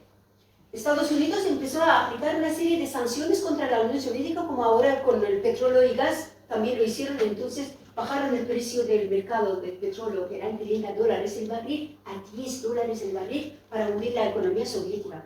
Tenían una economía programada, no pudieron reaccionar. No es economía de mercado y de repente no pudieron reaccionar, por eso se hundieron. Atención. Entonces Estados Unidos empieza a barajar varias cartas como una ofensiva para recuperar su poder perdido. Y entre la guerra de las galaxias, o rearme, la economía, se le ocurre una brillante idea, y es de un señor que se llama Brzezinski, tu compatriota, que era asesor de seguridad de Jimmy Carter, un polaco muy antisoviético, dice, vamos a hacer una cosa para destruir la Unión Soviética. Dice que vamos a reclutar a la extrema derecha religiosa, que su primer rasgo es ser anticomunista.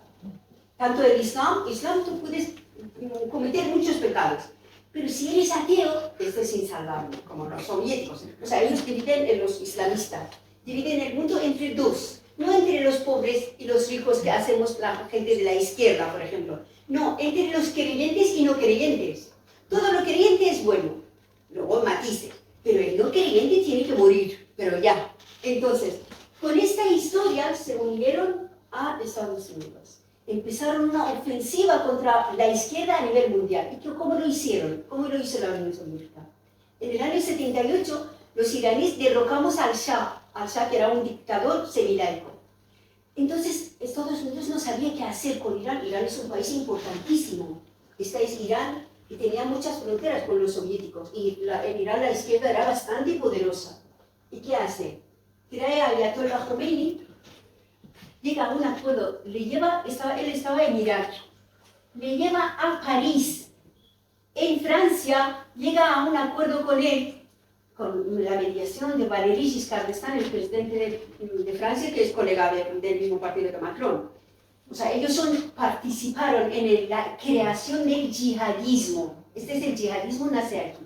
Entonces dicen, Ayatollah, tú puedes ser como una barrera al avance de los soviéticos en Irán. Sí, señor. ¿Qué tengo que hacer? Te colocamos en Irán, le llevaron a Irán, los franceses lo llevaron a Irán, a cambio de que extermines a los comunistas internos y seas una barrera a la Unión Soviética. Pues dice hecho.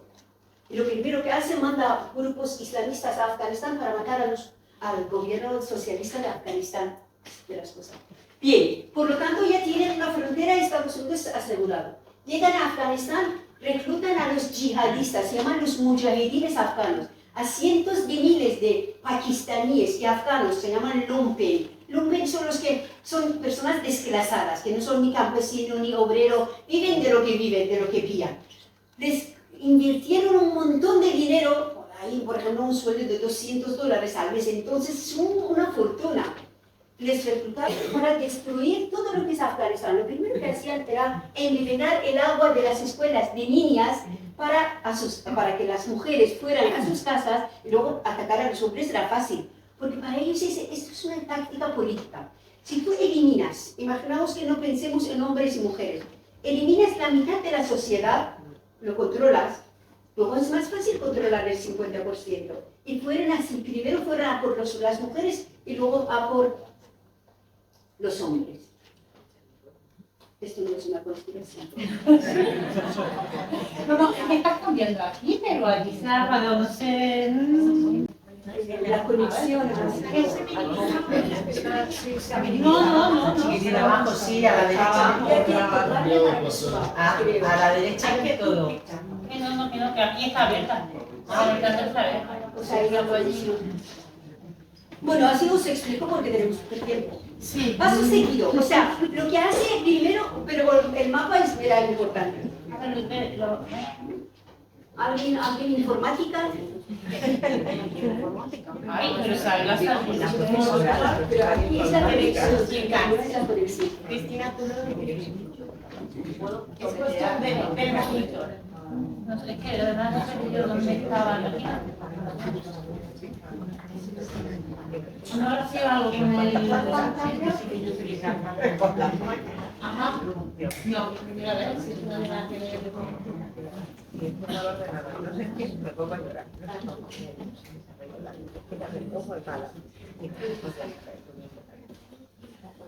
Bueno, yo os voy explicando mientras. Sí, imaginaos porque todo está girando estamos hablando de la Guerra Fría. Esta es la Unión Soviética.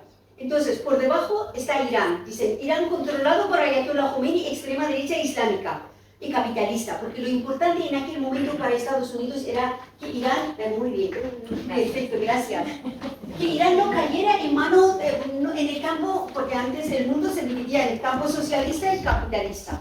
Irán se mantenga en el campo capitalista. Entonces, con Ayatollah Khomeini, el capitalismo está asegurado y el anticomunismo y Irán también. Alguien preparó una conferencia de 6 horas. Mira, entonces, Irán asegurado llevan a Ayatollah Khomeini de París a Irán. Le colocan aquí y lo primero que hace, la primera ley que hace es lo siguiente. No es repartir el dinero de petróleo entre la población, el petróleo para el progreso, que Irán tiene mucho petróleo, que es lo que iraníes hicimos la revolución contra el Shah para que no robara el dinero de petróleo y lo invirtiera en la gente. Dice, lo primero que hace es romper el estatuto de familia que habíamos conseguido con tanto esfuerzo. Las mujeres iraníes bajan la edad nupcial de 18 a 8 años, impone el velo y luego una serie de leyes bárbaros que ni conocíamos. Por ejemplo, cuando habló de que las mujeres deshonestas pueden ser lapidadas, es que no sabíamos de qué hablaba. Porque claro, él hablaba en términos árabes y nosotros somos... los persas hablamos, bueno, los iraníes hablamos persa, y no entendíamos de qué está hablando, qué es lapidación, qué es ojo por ojo, es que no teníamos ni idea de lo que estaba hablando, porque en la época del Shah estas palabras no existían. Él era semilaico, un dictador sanguinario pero laico, y muy iranista, pan-iranista del Ciro el Grande, del imperio persa. Sin embargo, ellos odian Irán, quieren recuperar lo que es la gloria del Islam. Es que es un concepto totalmente diferente. Además, entre nosotros los iraníes, como Irán fue invadido por los árabes desde la península arábica, destrozaron la civilización iraní en el siglo VII, pues ahí hay mucho rechazo hacia... Es como la rivalidad entre España y Francia, pues hay entre Irán y los árabes de la zona Irán, los turcos, o sea, existe esto. Entonces, Estados Unidos se asegura de que este país, Irán, no irá al campo socialista. Se asegura de que en Afganistán el gobierno socialista será derrocado. Lleva a los yihadistas, esta es Casa Blanca y este es Ronald Reagan. Le lleva a la Casa Blanca para asegurarse su fidelidad y ahí luego hay más cosas, ¿no? Más de esto. Tercer paso que hace Estados Unidos es en Polonia. El mismo año, siempre estamos hablando del 78. En Polonia, ¿qué ocurre el año 78? De repente aparece un tal Lech Walesa, ¿os acordáis? Viene del sindicato de solidaridad, además, el sindicato obrero, porque todo esto es como la mujer embarazada que vamos a salvar. Como es líder de un sindicato obrero, por lo tanto está luchando contra un comunismo prosoviético en Polonia. Empiezan a invertir en este hombre, lo que han hecho con, por ejemplo, este opositor de Venezuela. No quiero decir que Maduro sea bueno o malo, sino que ahí hay una lucha por el poder. Bien, llevan a Lech Walesa ahí, empiezan a potenciar, es tercer país vecino de la Unión Soviética, porque Polonia, al ser muy católico, siempre fue el eslabón más débil del campo socialista, además por ser antirrusos, ¿no? Entonces empiezan por ahí para poder minar todo lo que es el espacio cristiano de los países socialistas a través de la religión. El cuarto paso que hace, el año 78, lleva a otro polaco. Por primera vez en la historia del Vaticano hay un polaco en el Vaticano. Nunca había ocurrido. Un eslavo, a Juan Pablo II. Tiene dos misiones concretas. Primero, desestabilizar todo lo que es vía religión en los países cristianos del campo socialista y acabar, segundo, ¿con qué? Con la teología de liberación en Latinoamérica. En aquel momento, claro, ellos representaban una especie de socialismo, ¿no? Entonces fue a por Cardenal, a Ernesto Cardenal, es este, ¿no? Todos los que eran teólogos de liberación fueron exterminados. Varios de ellos eran españoles, fueron exterminados, pero físicamente, ¿eh? Varios de ellos eran españoles, con unas monjas fueron asesinados y asesinadas. Durante la época de Juan Pablo II. Atención, una cosa muy interesante. El Papa anterior solo estuvo, me parece, 23 días en el poder. El otro día Jordi Évole, el periodista, hacía un comentario sobre su encuentro con el Papa. Dice que fue a su despacho, me trajo un café.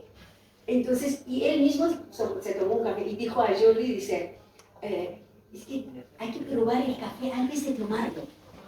Y le hace un guiño, dice, le pueden envenenar por el café, los que están en el Vaticano, ¿no? Pues el Papa anterior vivió 23 días solo. Entonces, de repente sube esto. Esta ha sido, yo creo, que ha sido la mayor jugada geopolítica de la historia. sepamos, porque eso lo descubrimos por casualidad. Alrededor, o sea, empezó a minar todo esto y ahí empieza a cambiar. Hay una extrema derecha religiosa, judía, cristiana, islámica, hindú, por ejemplo, en el caso de la India, este hombre que está ahora en el poder, Modi, es un fascista. Nadie habla de este país porque desde Occidente, como quieren apostar por la India para que fuese la fábrica del mundo contra China, nadie habla mal del primer ministro de la India, que es lanza a los hinduistas para quemar mezquitas de los musulmanes, que son 300 millones como... Sí, terminamos, vale. Solo ver las imágenes, este es Berzinski, pues, que dijo que lo confesó, dice, yo creé el yihadismo y no me arrepiento, lo dijo, y esto lo puse en el título de uno de mis artículos. Este hombre lo confesó, no era una teoría de conspiración que decía yo, personas como... No, lo confesó, pero años después. Esto es sobre el velo, sobre el movimiento feminista en los países en Europa Este, por ejemplo, el tema de las mujeres ucranianas, que las convirtieron después del fin de la Unión Soviética, las mujeres ucranianas se empobrecieron muchísimo y así se convirtieron su cuerpo en la, digamos, exacto, eso de úteros de alquiler. A ver, tú no puedes alquilar tu mente. A un hombre no le alquilan, es el cuerpo de la mujer que así le hará cosa. Ahora, ¿sabéis que después de la guerra con Rusia que hicieron? A mí me estremecía cuando veía imágenes en la televisión española. Esto se me marcó, porque yo sabía lo que estaba pasando, pues, teníamos información de las mujeres ucranianas. Los hombres desde España y seguramente de otros países fronterizos más que España, iban con furgonetas a Ucrania a secuestrar, a traer a las mujeres bajo el nombre de que aquí tenéis en mi casa, pues puedo... Es decir, muchas casas españolas para que los ucranianos puedan alojarse eran para prostitución y para prácticamente trata de mujeres, ¿no? Sí. Bueno, esto, bueno, pues ya está algunas imágenes de Palestina, de las mujeres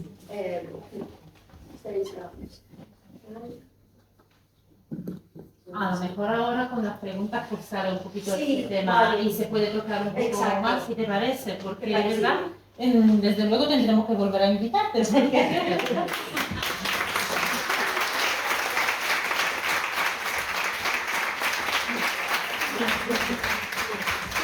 Muchos temas, por ejemplo, el tema de la militarización de la prostitución. Como hay lamentablemente en España, hay una corriente entre el feminismo que llama a las mujeres prostituidas, llama trabajadoras de sexo.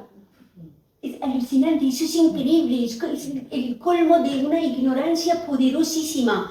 No solo porque las mujeres que tienen que vender, alquilar su cuerpo, lo hacen con tanto dolor, porque los que les violan son unos borrachos, unos drogadictos, unos maltratadores, les hacen de todo eso de... No es Richard Gere, esta película hizo mucho daño al movimiento feminista. No es esto de... ¿Cómo se llamaba la película? Exacto. Esto hizo muchísimo daño a la... Como la chica dice, bueno, ahora he tomado la conciencia, voy a estudiar peluquería. Oiga, como si estas mujeres que están en estas calles no se les había ocurrido, no habían soñado de pequeña ser médicas, químicas o peluqueras. No, es un sistema capitalista que ha convertido el cuerpo y el ser humano en general, pero el cuerpo de la mujer como una moneda de cambio, que tú puedes alquilarlo solo a cambio de un plato de comida, ¿no? Entonces, se ha militarizado la prostitución porque hay tantas guerras y todos estos hombres, esos 300.000 soldados americanos de la OTAN que fueron a Afganistán, necesitan sexo. Es que estuvieron ahí 20 años. Necesitan sexo. ¿De dónde se abastecen? Aparte de las mujeres afganas, niñas afganas, violaciones así. Y teníamos incluso foto del hotel de Kabul, cómo la habían convertido en un prostíbulo. Llevaban mujeres desde Indonesia, Malasia, pero así, en grupo, porque a ver, esto es serio, es así, estamos hablando de hombres raros, estos... Mirad, ya aquí he puesto un ejemplo, esta mujer es una soldada americana y dice que había sido violada ella en el cuartel por sus compañeros masculinos. Imaginaos una mujer pobre afgana o iraquí o yemení. Ya no digo más. O sea, estas guerras, por eso estamos sobre todo contra las guerras. Ninguna guerra es liberadora, ninguna. Primero que es un negocio de armas, luego lleva lo peor del ser humano. Destruye todo lo que hemos construido, no me refiero solo a los edificios, sino los derechos, el ser humano, todo el tejido social. ¿Cuántos hombres en esta zona, hombres musulmanes, incluso muy moro que se llama, ¿no? Muy fanático, tienen que dejar que su mujer haga de prostituta para llevar un trozo de pan a casa porque no hay trabajo, si no los hijos mueren? O sea, han destruido lo que ha sido el fundamento de la familia durante miles de años, ¿no? Bueno, es muy amplio, muy doloroso, pero yo creo que habría que hablar de estos temas, ¿no? Habría que abrirlo, debate, que la prostitución no es un trabajo, no lo es.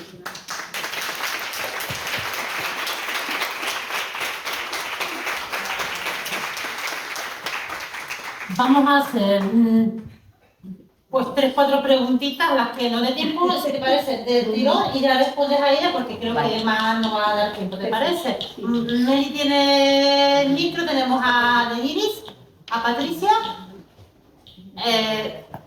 Tori. Bueno, primero que todo, Nazanin, muchísimas gracias porque es un privilegio escucharte. Es verdad que el tiempo se nos va a quedar corto para todo lo que quisiéramos abordar. Y yo, escuchándote, sí que he tenido como una cosa muy clara. Y es que cuando los derechos de las mujeres se pisotean, no solo retroceden los derechos de las mujeres, retrocede la humanidad, pero ya no porque seamos la mitad de la población, no solo por eso, sino porque la parte progresista está en nosotras como lucha, digamos, de la vida, ¿no? Estaba pensando en la militarización, en la guerra, en la violencia. Quienes la han llevado adelante históricamente son hombres. No hemos sido las mujeres. Las mujeres a lo largo de la historia se han pronunciado para salvar las vidas de sus hijas, de sus hijos. No parimos, nadie quiere parir para que luego maten a sus hijos en una guerra, ¿no? Entonces, quiero preguntarte a ti, ¿cómo ves tú en el mundo la avanzada de la extrema derecha? Y no sé, a mí se me ha ocurrido que las mujeres también tenemos un papel fundamental en volver a dar rumbo a la izquierda desnortada que tenemos, porque la izquierda, lamentablemente, yo creo que coincidimos en ese punto, ha abrazado muchos de estos particularismos, multiculturalismos y supuesto respeto a tradiciones que no desearían para nadie. O sea, yo creo que la regla de la inversión sigue siendo totalmente válida. Lo que sea bueno para los hombres también es bueno para las mujeres, y lo que es bueno para nosotras, si es bueno para ellos también, y si no, pues no aplicarla. Entonces, ¿cómo ves tú la avanzada a nivel internacional de la extrema derecha? Porque yo lo veo en los jóvenes, ¿no? Cómo también reaccionan de una manera muy dura frente a cualquier discurso de igualdad, de feminismo, y cómo también abrazan extremismos de la derecha, desafortunadamente. Entonces, ¿cómo lo ves tú? Esa es mi pregunta y reflexión. Claro, en el momento que la izquierda empieza a desideologizarse, no, es que todo vale. Entonces, como somos progresistas, somos muy abiertos, pues permitimos esto, permitimos... Ahora, por ejemplo, el tema del nacionalismo dentro de la izquierda es alucinante. La izquierda siempre ha sido internacionalista. O sea, esto de trabajadores de todo el mundo unidos, o sea, porque el enemigo, que son los que nos explotan, los que nos llevan a las guerras, están unidos. Estos están unidos. Porque, claro, porque, a ver, ¿quién es la empresa principal de armamentos del mundo? Eso no, principalmente es Estados Unidos, ahora está entrando Rusia, China, pero estos tienen copos pequeños del mercado. Entonces, cuando hay este militarismo, estamos hablando de que si yo tenga que defender Por ejemplo, ayer en este acto que estuvimos reventando la conferencia del embajador de Irán, fue fantástico. Yo ahora soy muy mayor, pero me volví como si tuviera 18 años porque hacía lo mismo. Sí, sí, en la época de Shah hacía lo mismo y fue genial. Entonces una de las mujeres que estaba con el embajador, una española, porque ay, el caviar y alfombra persa hace milagro. Entonces me decía que tú cobras de Israel. O sea, y uno me dijo, en esta guerra que va a haber, porque va a haber guerra brutal entre Irán y el resto de los países de la zona, Estados Unidos e Israel, yo tengo que defender al al régimen de Irán porque mi país va a ser atacado por Israel. Digo, no, te equivocas. Este es un debate que tuvo la izquierda en la Primera Guerra Mundial. Y ahí se solucionó. La unidad de todos los pueblos de la zona, Palestina, libanesa, Irán, turco, contra sus gobiernos que lanzan estas guerras. Porque el régimen de Irán tiene tanta culpa de prender fuego de guerras en la zona como el régimen de Netanyahu. Igual. Lo que pasa es que lo hacen de diferentes maneras. ¿Qué hace el régimen de Irán financiando a estos grupos en Siria? Porque yo no entiendo ni la lengua de los sirios. Yo nunca había visto un sirio en mi vida. ¿Qué hace el ejército iraní en Siria, o en el Líbano, o en Irak, o en Yemen? El ejército iraní tiene que estar en Irán si tiene que defender el territorio iraní. Pero claro, para ellos no es el territorio, es el Islam. Y ¿sabéis el objetivo que tienen cuál es? Porque hay una cuestión muy interesante. La guerra de Irán, del régimen de Irán, contra Israel es religiosa. Ellos y todos los islamistas del Líbano, de Hamas, toda esta masacre que ha habido, porque su objetivo es recuperar la mezquita Al-Aqsa. No es otra cosa, porque a ver, nosotros con Israel no tenemos frontera, no tenemos conflictos fronterizos, no tenemos ningún problema que tienen los vecinos o guerra. Israel nunca había atacado Irán, es la primera vez que lo hace ahora. Entonces, ¿por qué estamos ahí cerca de las fronteras de Israel? Porque estos islamistas quieren recuperar la mezquita donde estuvo Mahoma. O sea, es así, es una guerra religiosa para el régimen de Irán. Sin embargo, para Israel es una guerra geopolítica. ¿Por qué? Porque Israel es un país superpoderoso militarmente, pero le faltan 3 elementos para que sea superpotencia de la zona, comparando con Irán, Turquía, Arabia Saudí, que tienen petróleo o son grandes o tienen una base económica importante. Israel es un puntito en el mapa. Entonces, la rivalidad entre estos cuatro países importantes hace que Israel se sienta débil. Entonces, ¿qué quiere? Para ser fuerte necesita agua. ¿Dónde está el agua? En los altos de Golán. Pues ocupo esta parte de Siria, es mío, se lo ha llevado. ¿Qué necesita? Petróleo, no tiene. ¿Dónde está el petróleo? En el mar, en el Mediterráneo, que está, además hay un depósito enorme de gas que encontraron British Petroleum, lo encontró en el año 92. Esta costa, donde han encontrado el gas, le pertenece a Gaza, al Líbano, a Siria y a Israel. ¿Israel qué ha hecho? Ha eliminado al enemigo sirio, al Líbano, a Gaza y se queda con todo el gas del Mediterráneo. Tercer elemento que le falta, territorio, porque es muy pequeño. Entonces, ¿dónde hay territorio? Gaza, Líbano, pues me lo ocupo, y Siria ha ocupado prácticamente toda esta zona. Por lo tanto, para Israel es una guerra geopolítica, pero para el régimen de Irán es una guerra religiosa. Nosotros no queremos ninguna guerra.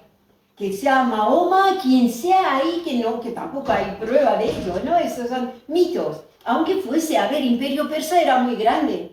Una séptima parte del planeta era el Imperio Persa, pues no quiero recuperar el Imperio Persa. Esos son, digamos, delirios de pequeños dictadores que piensan que su feudo es grande. Ahora el régimen de Irán ha quedado tan tocado con los bombardeos de Israel en Gaza, en Líbano, en Siria, que está llegando a un acuerdo con Donald Trump. Dice, ¿dónde tengo que firmar para sobrevivir? Dice, ¿queréis sobrevivir? Los ayatolás podéis luego cortar manos, lapidar a las mujeres, eso no hay problema. Mira que los saudíes también lo hacen, son muy buenos amigos.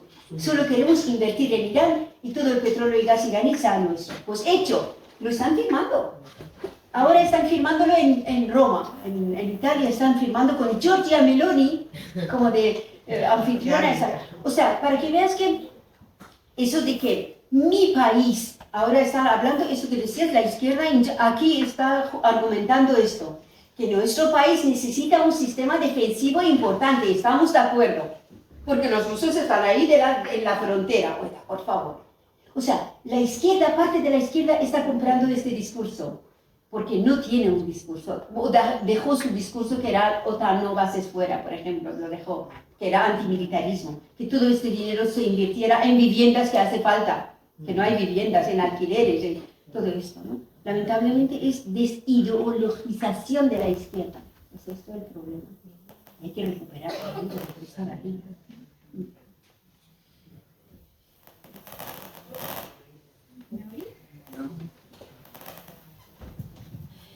Lo primero, agradecerte que estés aquí esta tarde y pedir al Fórum que, por favor, una vez al mes, necesitamos a esta mujer de verdad, porque necesitamos una visión política global, nos falta, es imprescindible.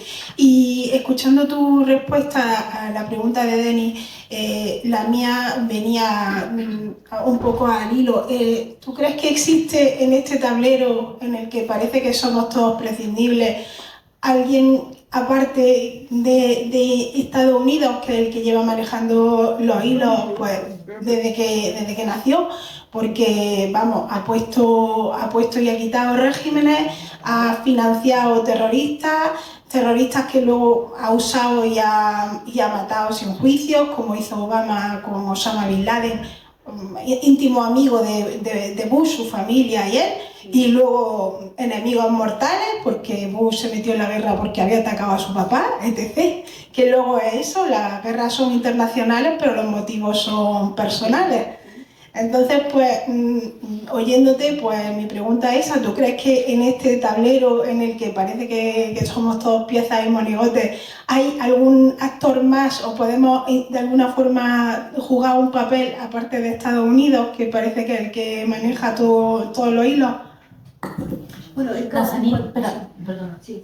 Vamos a dejarle que haga su pregunta a Tony, porque a lo mejor coincide en parte y ya responderá a la Vale. pregunta. Sí. Porque si no... Me temo que no, porque yo me lo voy a llevar a los domésticos. Gracias por compartir esta tarde con nosotras, por supuesto. Y yo me lo voy a llevar a los domésticos, a los debates que surgen periódicamente sobre permitir o no el uso del velo dentro de las aulas, tanto en primaria, secundaria, como incluso en la universidad. Un poco tu opinión. En cuanto a los actores, mirad, por ejemplo, ahora la Unión Europea está hablando que tenemos que tener un ejército propio. Más ejércitos.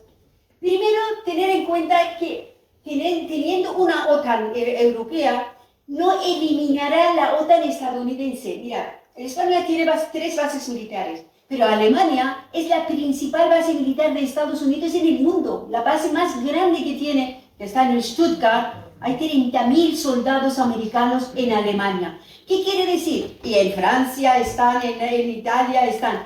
Estados Unidos ganó la Segunda Guerra Mundial. ¿Qué quiere decir eso? Que donde ha hecho conquistas no saldrá, señora. Jamás, porque ahora dicen que hemos salido de Afganistán. Mentira. Estados Unidos en Afganistán tiene 5 megabases militares. Ha sacado parte de las tropas, pero porque ahora las guerras no van con infantería, van con misiles, van con escudos. Entonces, donde ha atacado, por ejemplo, en Irak, tiene la mayor embajada del mundo. No es para expedir visado turístico, obviamente. Irak es el corazón de Oriente Medio. Desde Irak controla lo que es Turquía y señor Erdogan, a Irán, a los señores saudíes. O sea, olvidaos que Estados Unidos vaya a dejar a la Unión Europea como actor independiente. No podrá mover ni un solo soldado sin el permiso de Estados Unidos.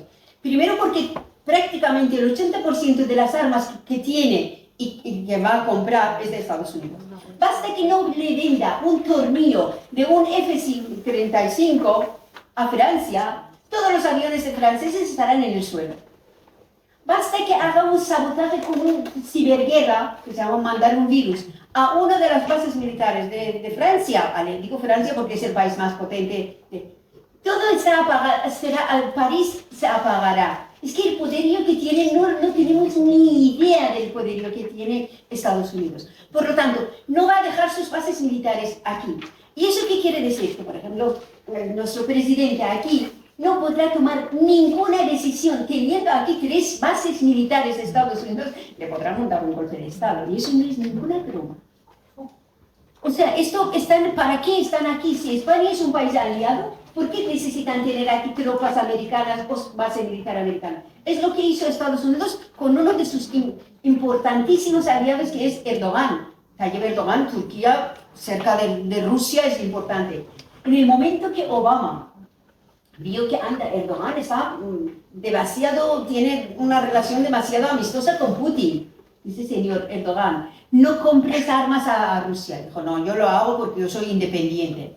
Usted no es independiente. El julio de 2016 le montó un golpe de Estado para matarle. Es que bombardearon su palacio. Bombardearon el palacio el sitio donde estaba Erdogan, de una visita además.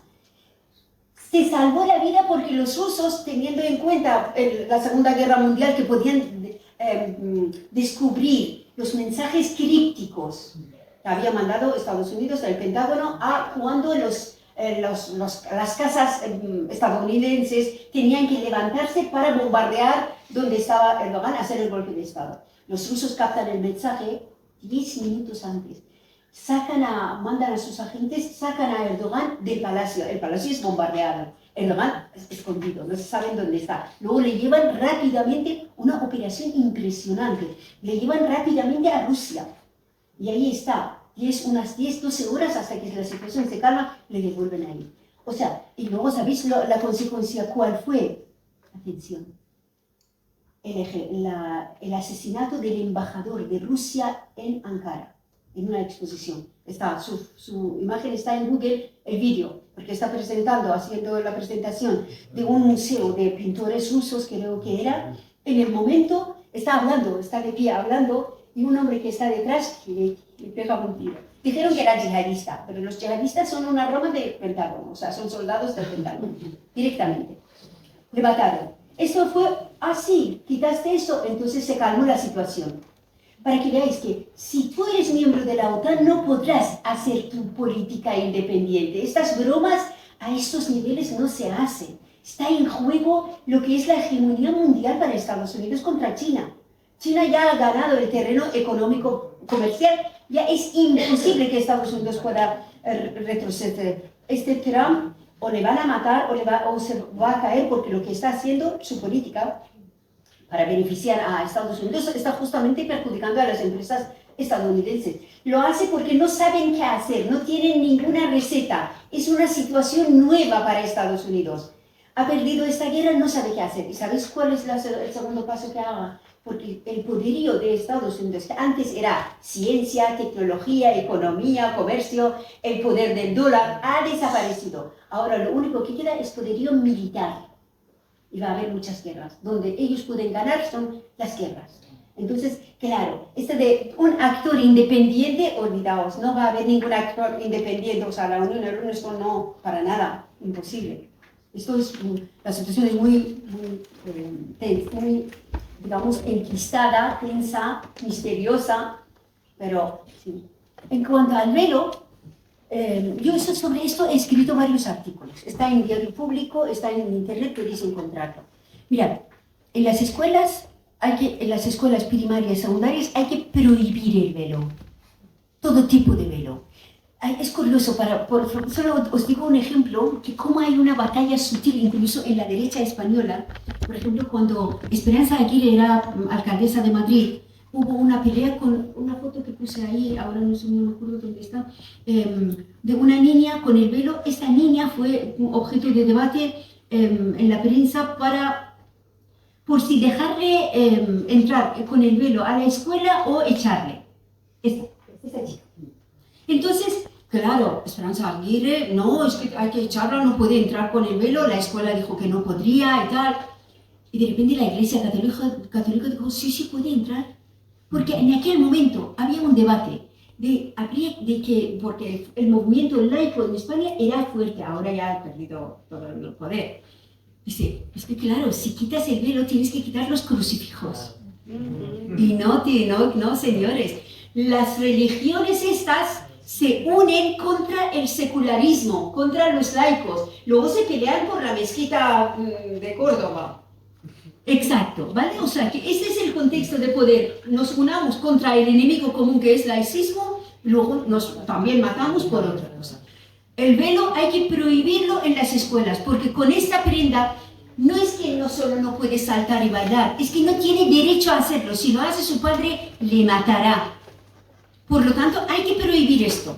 Los padres no tienen derecho a porque, esto, el abogado de la familia, un español, muy español, dijo lo siguiente. Es que es español, muy español, es una expresión que...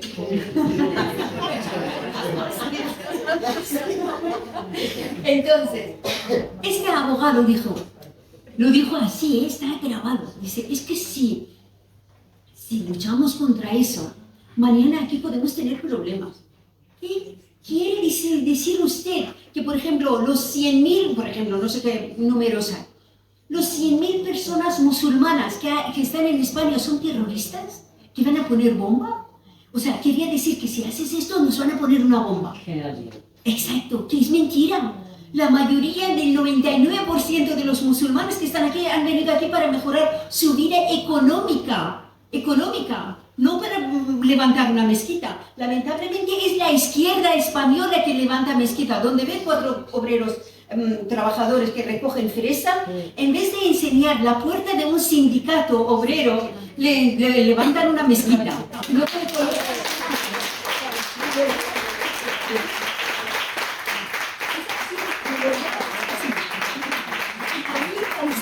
Cuando yo daba estas conferencias así, además yo ha perdido el miedo, ya podéis imaginar. En Cataluña, donde había muchos recogedores de fresas y en muchos pueblos hubo miles de repente, porque además la mayoría trabajaban sin papeles y a los empresarios les interesaba eso.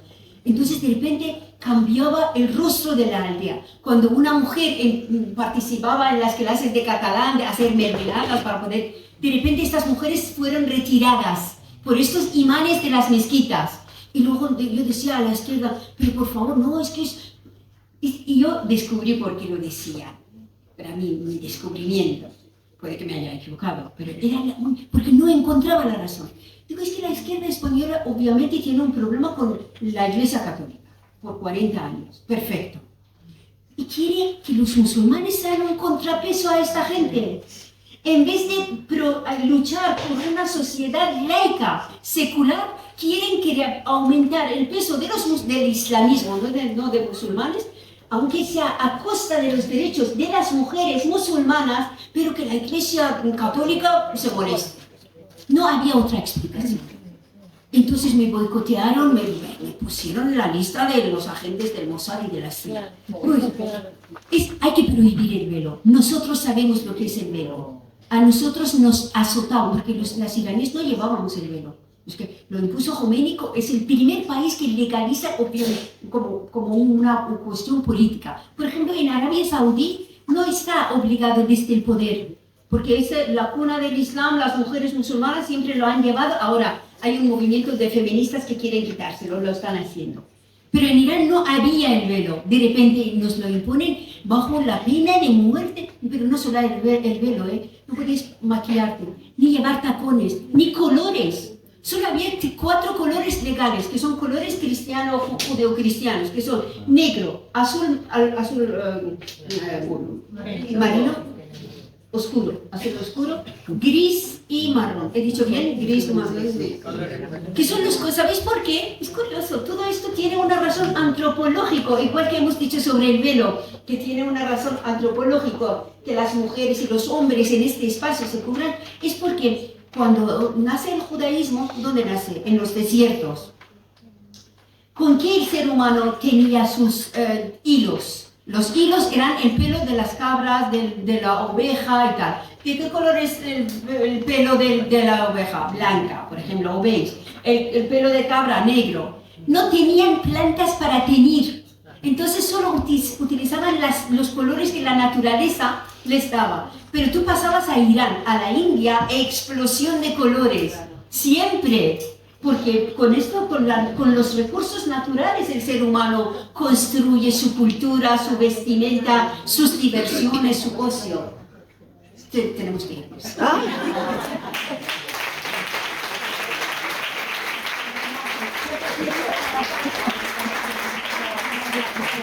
Muchísimas gracias, Mesanín. Ha sido muy interesante, nos quedamos con muchísimas ganas de... Volveré. Sí, por favor. Gracias a todas las personas que habéis acudido aquí. Si queréis más, apuntaros si podéis en la lista para que os vayamos mandando información sobre nuestras actividades. Y si os interesan nuestras actividades, también podéis uniros a nosotras y así tenemos más mano de obra para organizar más actividades. Muchas gracias.